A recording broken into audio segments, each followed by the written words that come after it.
All right, you guys, welcome back to the TABE Language Level E course.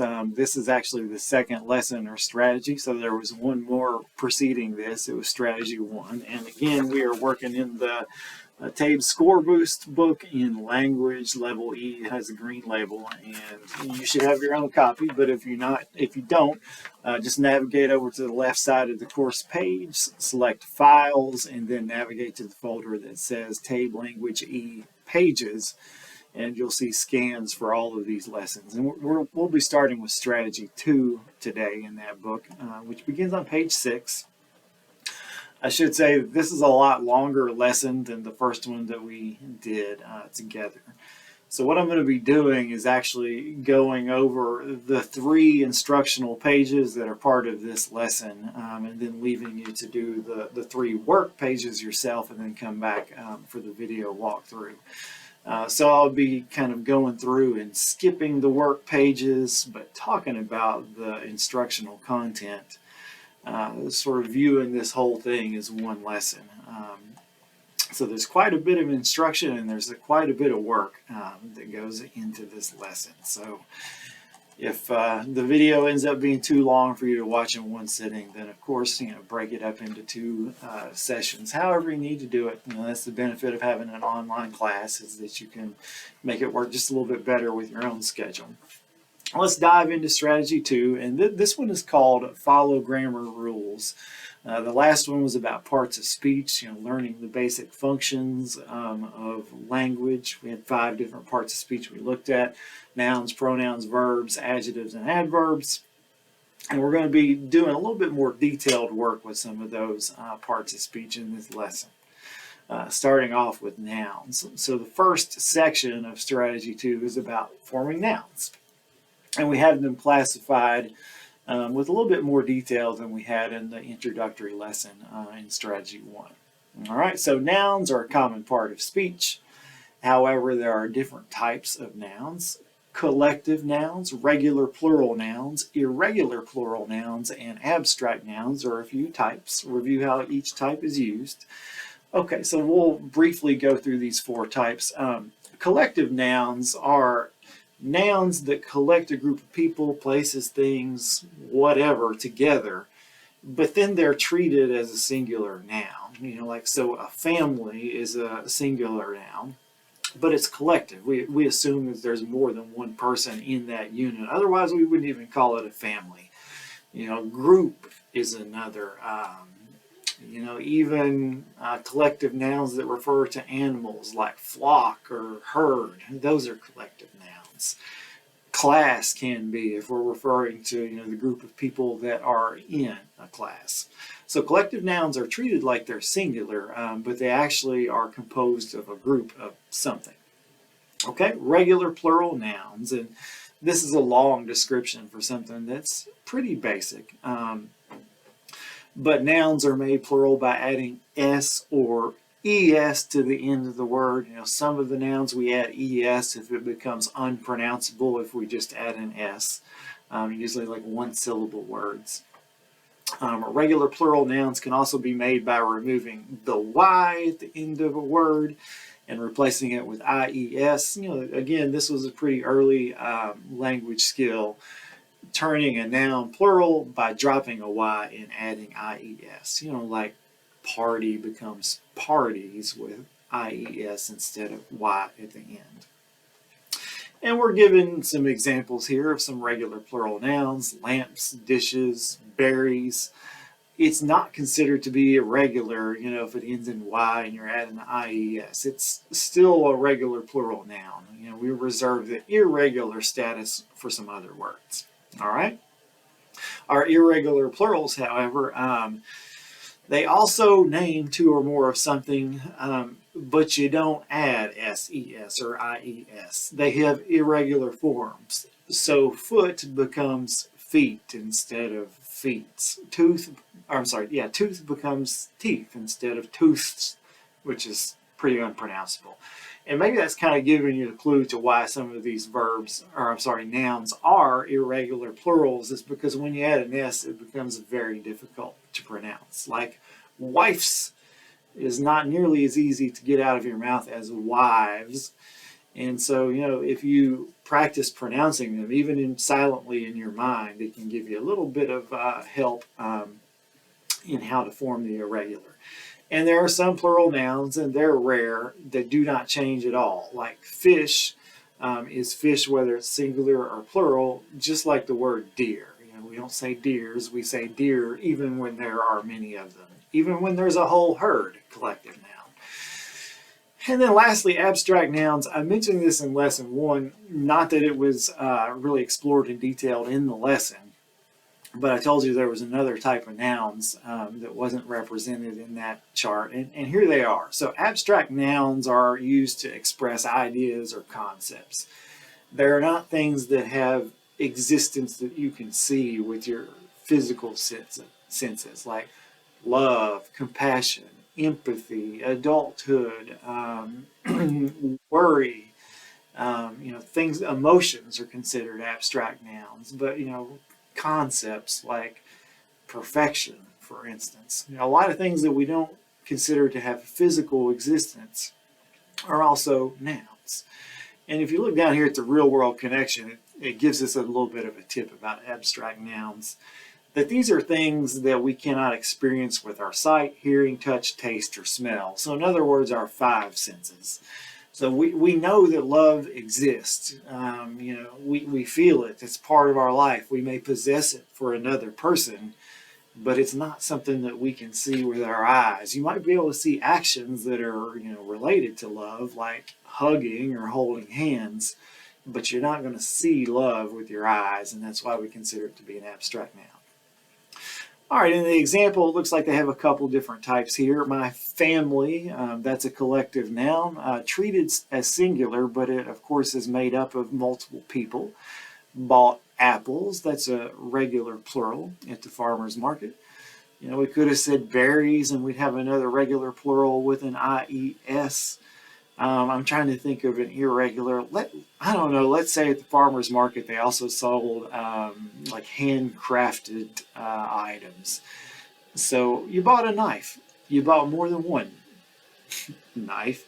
You bought knives, and so that's kind of like wives. There's an irregular plural noun. Knife becomes knives. So if I bought knives at the farmer's market, I would have an irregular plural noun represented. And maybe I would say my family bought apples at the farmer's market for fun. Fun in that case is an abstract noun, the concept of having fun. Okay, you've got some questions, some activities that go along with that part of the lesson, but I'm skipping them for now. I'm going to cover those in a second video. But when this video is over, you'll end up coming back to do page 7 and then 9 and then finally 11. All right, the second section of this is about forming verbs. The first section was about forming nouns correctly, according to whether they're plural or singular. In this particular section, we're forming verb tenses. So verbs are action words. They have different tenses, and tenses just means when in time does the action of the verb happen. You can form past, present, or future tense verbs to show actions that have taken place, are taking place now, and will take place in the future. Some verbs are irregular, just like some nouns are irregular. Grow, for instance, is an irregular verb. We say grew if we're going to change the tense, not growed. That's what they're talking about here. So we've got a list here of, actually it's just 3 verb tenses. This irregular past tense is just kind of another version of past. Kind of like I've said on some of the other concepts, this is nowhere near a complete list of verb tenses. In fact, by the time you're done, you're going to know about 12 of them. Not just past, present, future, but past, present, and future perfect, and progressive verb tenses. Not things that you need to remember or worry about now, but just know that past, present, and future are the most basic of verb tenses, and it kind of gets more complicated from there. Okay, so past tense, it obviously refers to events that happened in the past, and if it's a regular verb, we just form the past tense by adding ed.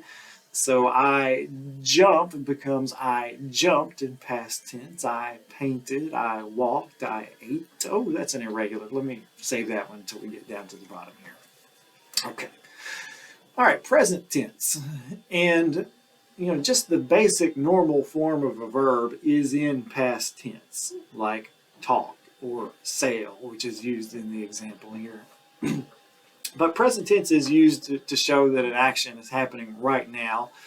I walk, I talk. But what's not mentioned here that's important to remember is that present tense is also used for things that happen on a regular basis or habitually as a matter of habit. So, in other words, I go to school on weekdays. I have expressed that in present tense. I go to school. And I've even added on weekdays to show the habitual or repeating nature of that. So present tense is also used to describe things that happen on a regular basis. We play basketball games on Fridays. Habitual, regular action expressed in present tense. Okay, future tense. This one obviously describes events that haven't happened yet. They're going to happen in the future. And the way that we make future tense is by adding the helping verb will in front of a base verb. So I will travel. You will stop. These are things that will happen in the future. I will go to school tomorrow. Tomorrow's in the future. Hasn't happened yet. And the way I often tell people to remember this one is that think about your will that comes from your mind. That is your intention of what you are about to do. So you will something and it will happen shortly after. And that's kind of your clue here that we're throwing the helping verb will in front of another verb to show that it hasn't happened yet, but kind of as a matter of the subject's will in the sentence, it's going to happen later on at some time in the future.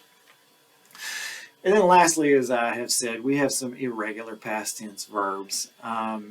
We can't add ed to turn them into past tense, otherwise we end up with gibberish. Grow is one that I have talked about. We don't say I growed, we say I grew. Not I hided, but I hid. Not I sitted, but I sat. So we have a lot of irregular past tense verbs in our language. Not important to remember a huge list of those, but it is important to just kind of acknowledge and know some of the most common ones, like hide, grow, and so forth. Okay. Here in our example sentence, it looks like we've got a couple of verb tenses on display. We visited Jane today, so that's in past tense. It did happen today, but sometime in the past today, before this present moment. But we will travel, that's future tense, to Pedro's house tomorrow. Tomorrow is a big clue that it's going to happen in the future. It hasn't happened yet. When you encounter sentences on the test and you're asked to choose a correct verb tense, you'll see clues in the sentence to the one that makes the most sense. We have this clue about tomorrow. It wouldn't make any sense to put the verb travel in past tense for something that has not happened yet. Okay, that's 2 out of 3 of the sections finished. Again, you're going to come back and do the work after I've gone through all 3. So after you've done page 7, you'll come to page 9. But in the meantime, we do have one more section to go through as well. And this is about making verbs agree with the subject of a sentence. Okay, so all sentences have a subject. If it doesn't have a subject, it's not a complete sentence. And it says here the subject is always a noun, and it is. It could be something that is doing the job of a noun, like a pronoun. There are other parts of speech that do noun work as well, but we're not going to talk about them yet. But the subject of the sentence must always take an action or verb. It could be a state of being verb like the verb be, but nevertheless every subject must connect or link to a verb, otherwise we don't have a complete sentence. All right, so it says all subjects have a verb. The subject and verb must agree with each other. Well, what does that mean? Well, it means that the verb will change depending on whether the subject subject is singular or plural. This is one of those things that we tend to mess up in our speech quite often. So I'm going to spend a little bit of time talking about how to make subjects and verbs agree. I'm going to talk about more than just what's here on this chart. So this is a pretty important skill to make sure that you're solid on. Okay, so singular. There's just one person. It could be me, it could be you, it could be some other person like Morgan in this example that's not part of us. But nevertheless, we're dealing with subjects where there is only one of them. So, I am going.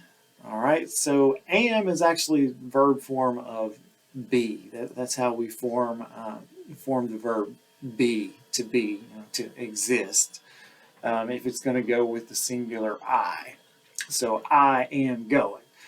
But what if I was addressing somebody else, a you? I wouldn't say you am going. I would have to change the verb form to make it agree with the subject. You are going to Vermont. Or let's say I had somebody else, like Morgan, for instance. Morgan is going to Vermont. And by the way, that verb tense is not one that they showed you. It's actually present progressive tense. That's why it made it look a little bit different than what you saw in the verb tense section just a few minutes ago. All right. This next example, Morgan likes ice cream. There's just one person, and you might note that on regular verbs we're adding an S when it's singular. Why? Well, we don't have an S on the person's name, so we're adding an S to the verb. If we had another person in this example, like Morgan and Sally, then we have a plural situation and we have to drop the S. Morgan and Sally like ice cream. All right, and then the last example here for singular, this is not a person, it's a cat, but certainly anything that's a noun can be a subject. The cat is very small. This verb is another form of the verb be, to be, to exist. This one is actually connecting the subject cat to this adjective small, and that's essentially all the work that the verb's doing in the sentence, but that's grammatically legal. It's a linking or helping verb. I could have said, I am very small, or you are very small, they are very small, we are very small. So I could have varied the subject, and I have to change the verb form to go with it. Okay, and our plurals. First person plural, we. Second person plural in the South, you all or y'all. Third person plural, they, or, like we have in this example, Morgan and Henry. I think I used Morgan and Sally in the last example. But just note that the verb form is different when the subject is plural. Third person singular, he is going. If there's more than one person, they are going. Here in singular, Morgan likes ice cream. Now we have a plural subject with Morgan and Henry, so we need to drop the S from the likes to just make it like. Morgan and Henry like, or they like ice cream. Either way, we're going to drop the subject. Whether it's a pronoun or two named subjects, we're still going to drop the S. All right, lastly. This connects to something in lesson 1 too. I introduced the part of speech pronouns. As it says here, pronouns are words that take the place of nouns. And I'm not sure I threw out this term in lesson 1, but the noun that a pronoun replaces is called the antecedent. So an antecedent could be a person's name or some kind of named noun that later on in the sentence gets replaced by a pronoun. And, the point of this section is that the antecedent and the pronoun have to agree. If one is singular, we couldn't make the other plural. Wouldn't make much sense since they're referring to the same thing. All right, so if you look down here at the chart, we have some singular pronouns. He, she, it. There are others as well, like I and you. but those wouldn't be replacing any antecedents in a sentence. So Tim, we're going to replace Tim with he. We wouldn't replace Tim with she because I think we've established, in the sentence that Tim is of the male gender. So the pronoun he agrees with, in gender, in number, is it singular or plural, with its antecedent. All right, grandma. Grandma is coming to visit, but she is a pronoun that refers back to grandma, and in both cases, grandma is singular and is considered to be female, so we're using the pronoun she. All right, weather. It doesn't even have to be a person. It could be an object, a noun that's named.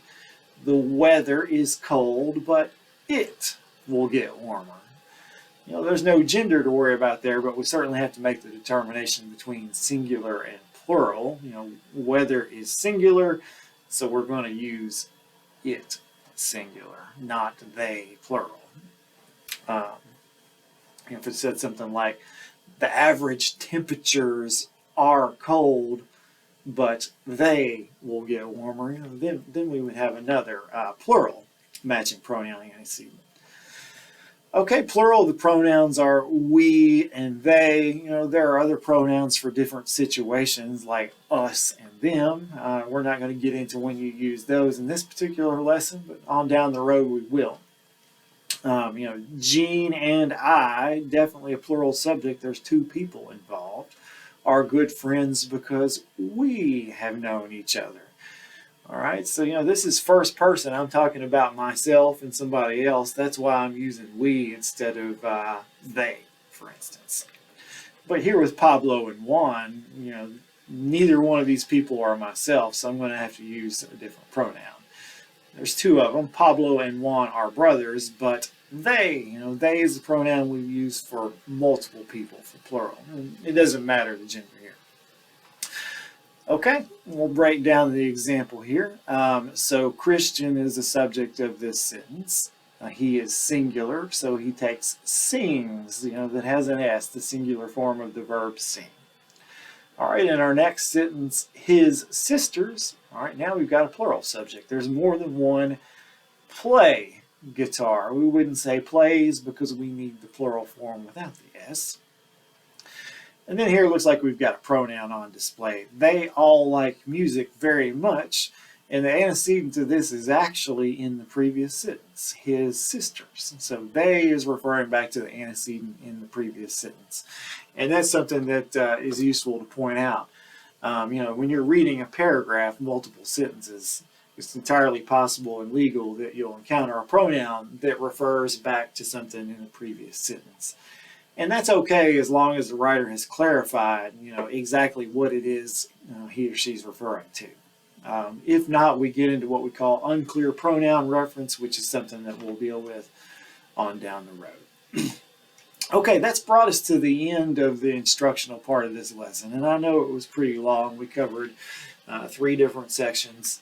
Your job now is to go and do the 3 pages of work that we skipped over as I went through the lesson. So pages 7, 9, and 11, do those to the best of your ability. Either do them in the workbook, the paper copy that you have, that you should have, or if you're still working on a digital copy, pulling up the PDF, then you're welcome to write your answers down on paper and then check them as I go over it. But please do watch the answer video because there's just as much teaching and explanation in that video as there is in this one. Okay, I'll see you in a few minutes after you finish the work.